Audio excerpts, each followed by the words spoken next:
Hello everybody, happy Wednesday. Tonight is the 2019 Stanley Cup Final with Game 7. This is going to be the last Game 7. If you see who wins or loses in the hockey game.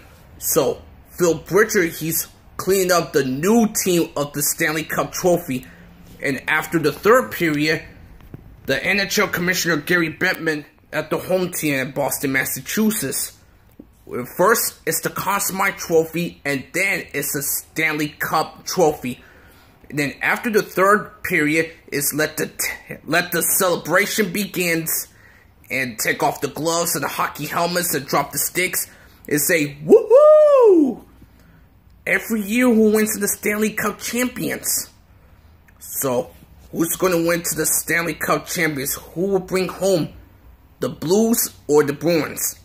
We will find out after Game 7. Happy Stanley Cup!